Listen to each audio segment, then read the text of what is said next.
In this episode, let's chat about the 5 love languages. This is one of those old school books that you can grab the book or you can do the free online quiz to find out what your love language is.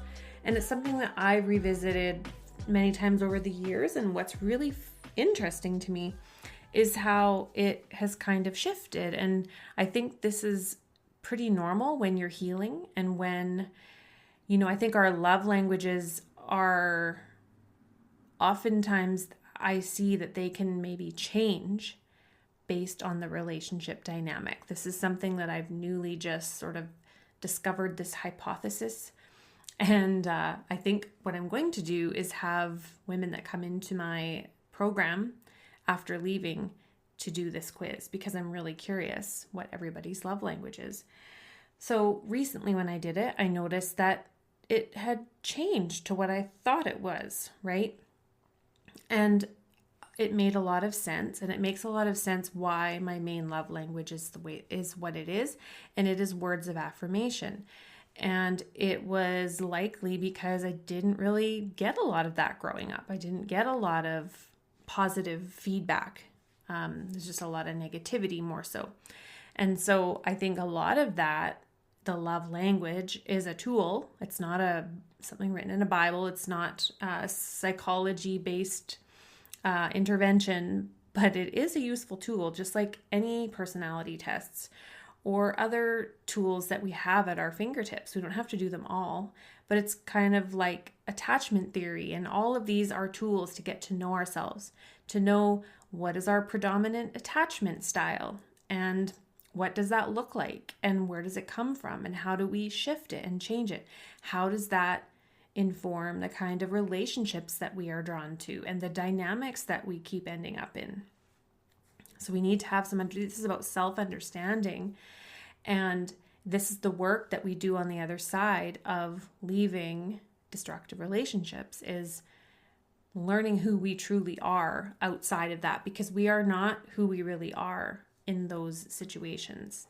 And I've heard this time and time again. So women on the other side are doing this work to reclaim those parts of themselves and get in touch with the truth of who they really are, not who they were told that they are by someone that was manipulating them. So one of the tools is the love languages. So if you have not done that, you can download, there's the app, it's called the Love Nudge app, where you can just search the free quiz and just take it and see what yours is. Now, what I have come to see is that because our love language is typically the same, but perhaps it shows up differently based on the relationship dynamic. But I also see that when you're in a relationship with a narcissistic person or a person that does the love bombing and the cycles of the nice mean, the abuse phases are followed up by gifts and lavishing you with things and all the niceties and maybe buying you expensive things to kind of keep you in the fold, right?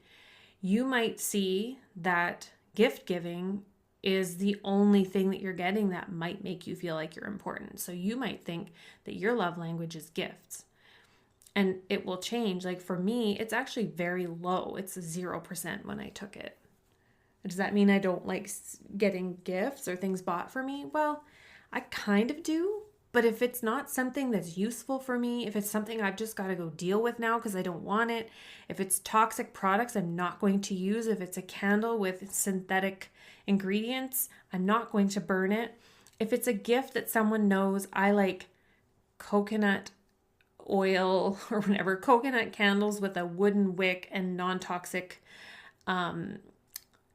fragrance in it that doesn't put toxins in the air. Yes, that would be like a gift. I'd be like, oh my God, you're so sweet. But it wouldn't make me feel loved. And this goes for friends too, right? It's nice. It's nice to have. Who doesn't love like some organic chocolates or something that someone knows you would actually really appreciate? It's thoughtful.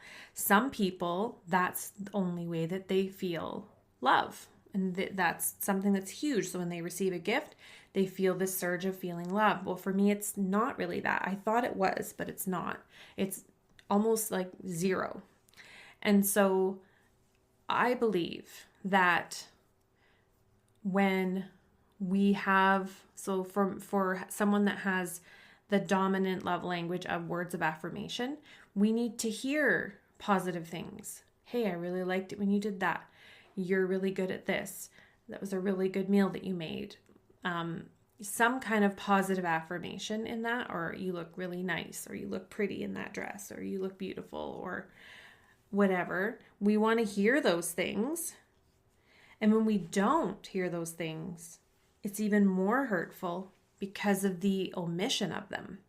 Because it's a way that we feel loved. If it is missing, it takes from that feeling of being loved. So this is, again, there's no research or evidence on this. I'm just saying that I think to the same degree that it makes you feel loved when it's present, it also has the potential to make you feel unloved and unimportant and uncherished and unseen when it's not happening at all. And so this goes for, so I should quickly go through these. So the love languages are words of affirmation, physical touch, quality time, what was the other one? Gifts, and what did I say? Acts of service. Oh my gosh, I cannot remember them all. I think I got them all. If you Google it, you'll see it. And so say if you're someone that you don't really care about hearing words, it's like, oh yeah, that's nice, but it doesn't really like resonate, right? Like if someone tells me something positive, specific about me, that sticks with me for a long time. I remember positive things people have said to me, but I also, things that stick to me, unfortunately, are negative and criticism things that people have said to me. So the opposite can be true. So someone who has a deep need for physical touch to feel loved, if they're with someone that is not at all physical, that doesn't like touch, that doesn't want physical closeness, that's going to be a relationship that there's going to be a lot of frustration, a lot of problems. There's going to be a lot of disconnect, right? So the one that is their top love language, if they're not getting that need met, they're going to feel unloved and they're going to pull away from the relationship. And so if they're being rejected, that is going to hurt someone with their top love language as physical affection. And if we go into the next one of the acts of service, so that is having someone to go fill up your gas tank or do chores or fix something around the house. Yeah, it's not like we don't like those things. I appreciate those things. I like them. It makes me feel cared for, but it's not like, oh, I feel so loved in my heart with this. I can appreciate it when someone goes out of their way like that. But it's not that same warm, fuzzy feeling that someone with a top love language of acts of service would have. And someone with that love language, if they're with a partner that does nothing to support them in the home, that does nothing to lighten their load, they're going to build resentment. So again, it's a tool, and this isn't a hard and fast thing, because again, I think we all want all of them, right? Like my love language is all of them. But I think it's really good to know what that really most important one or two are, that if they're missing completely, can you be happy and thriving in a relationship? And this is not about seeking out a man to fulfill any father wounds, okay? Our male adult partners are not responsible for healing our father wounds. That doesn't mean that those things won't get healed in a relationship when we are treated nicely and we are treated with respect and we have someone looking out for us and giving us guidance and helping us with things and supporting us.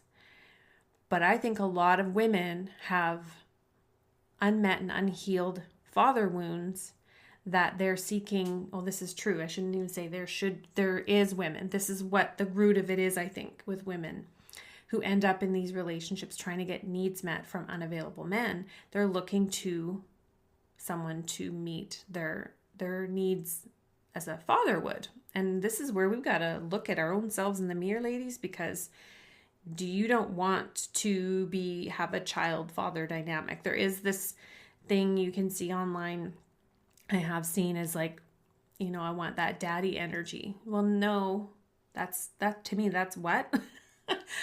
I've seen that a few times. I'm like, I don't really get that. But we do want to feel, I think I speak for most women, we want to feel cared for, protected, looked out for.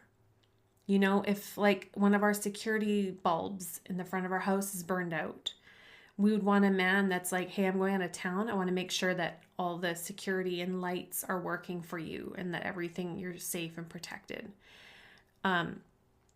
You know, things like that do actually make me feel safe. I like that.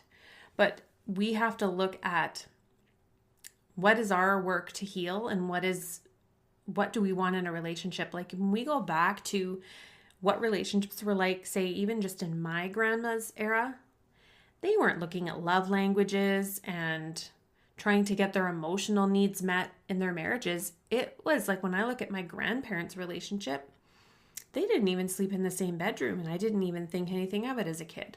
They had separate rooms set up in their own separate way for as long as I can remember back to. And they were together for their whole adult lives until my grandma died. And they didn't seem to really have a super affectionate relationship, right? But back then, people married and they stuck with it. You know, that doesn't mean that we should stay with things when there's abuse present. That's the one time when we should never, ever, ever. But, you know, we're now evolving. Women are looking for more. And some of this stuff on social media from these armchair specialists who are now dating coaches that have like zero credentials because they've dated 500 people, then now they're teaching about dating. And I find that absolutely obnoxious. This needs to be based on psychology, honestly, like understanding if you're getting involved with someone who is unstable psychologically, you don't mess with that. Yeah, we're all fucked up a little bit, right? Some more than not. We all have issues. We all have traumas. But how psychologically sound are we? Are we able to look in the mirror? Are we able to control our emotions? Are we able to feel triggered and keep it in check and work through it in an adult way? You don't want to be messing with someone that doesn't have those abilities. And that doesn't mean that we're perfect, right? But I think it's getting to the point where now we're like, I need someone that's attachment style is secure. I need someone that's going to meet all of my love languages and meet all of my needs and provide all of the finances. And I don't have to do anything. And he's going to pay for my hair and my nails and my clothes and my spa days. He's going to buy me a nice car. The list just goes on and on. I'm sure you've seen this if you're in the relationship space and you're following these accounts on Instagram. I really like the old school classics, like Studying the Gottmans or, some of those really classic books. And the same with like His Needs, Her Needs. That book is really good. There's a lot of really good relationship books out there, and I'm studying some really old school back into the 60s and even before that on femininity and polarity, because this is another body of my work I'm super interested in helping women with as they're healing.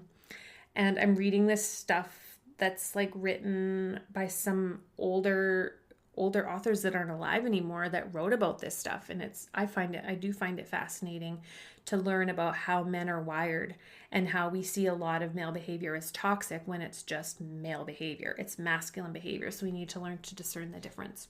So anyways, went off on a little tangent there. This was just something that I was aware of just this week when I revisited the quiz. And it made me think my main one is like, I do need that. And when it's not present, something's missing. We just don't want to be putting 100% of this neediness as a burden to a partner, because it may not be how they're naturally wired.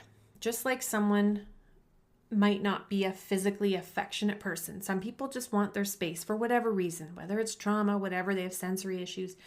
Some people don't want to be all huggy and all that. I am actually one of those people. I don't really want to just go, I don't get much out of hugging. Honestly, I don't.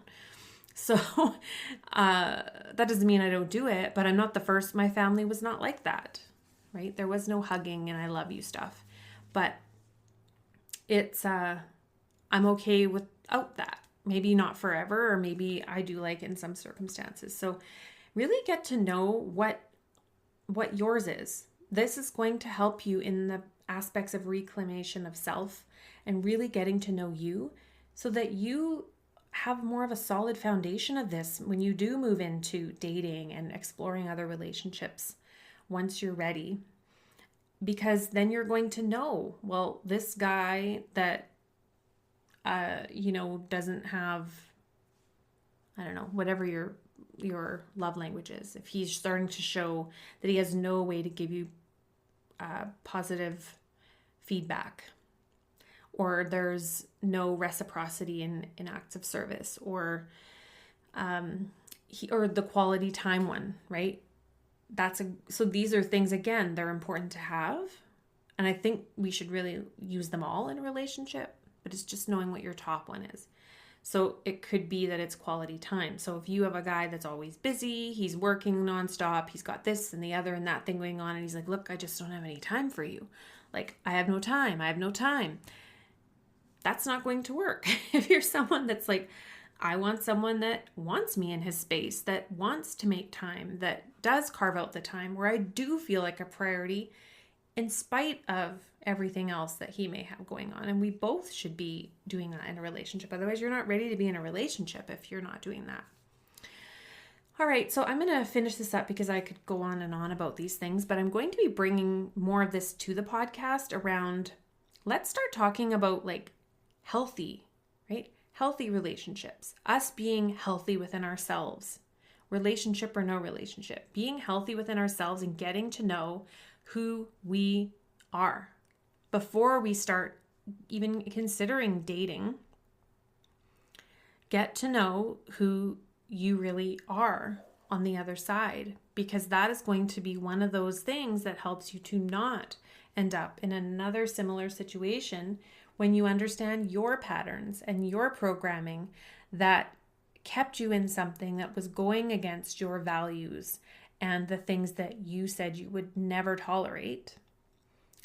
You have to know what those things are. So if you know now in your past relationship something that you had to live without, that you know you never want to again, if you start spotting that in a new love interest earlier on, you're going to know to eject if you know you cannot be happy with someone who doesn't have that characteristic or has a characteristic you don't want. So this is all part of the clarity process. So if you would like to join our group, our divorce healing group, and go through the program that I've created around how you actually heal through all of this, how do you actually take those next steps toward healing after being in one of these relationships, I invite you to join us in the program. I'm just going to quickly pull this up if you hear me clicking, because I'm going to pull it up because I can never remember everything that I have inside the program. But just a quick overview, you're going to come in and you're going to put your no contact or modified contact parameters in around how you're going to communicate with your ex when you have kids. This is really important because you'd be surprised the stuff I've seen with women who I've started working with. There needs to be boundaries around this, even if you have kids. And then you're going to, there's a 6-part course, and you go through them week by week. So moving through the aftershock of narcissistic abuse, breaking the addiction, and staying no contact or modified contact. Week 2 is your rewiring your nervous system. Week 3 is how to fall in love with yourself and your new life. Week 4 is navigating the biggest challenges after leaving and stay in your power. Week 5 is knowing your traits that make you a match for toxic or narcissistic partners. And week 6 is dating and avoiding another narcissistic or unhealthy relationship. And so you will come into the program and get access to our private community on Mighty Network. It's not on social media. And you can come in and join with other women and ask any questions that you have inside the group. So if that sounds good to you and like something you would like to be part of, then please head to the link in the show notes and the details will be there for you.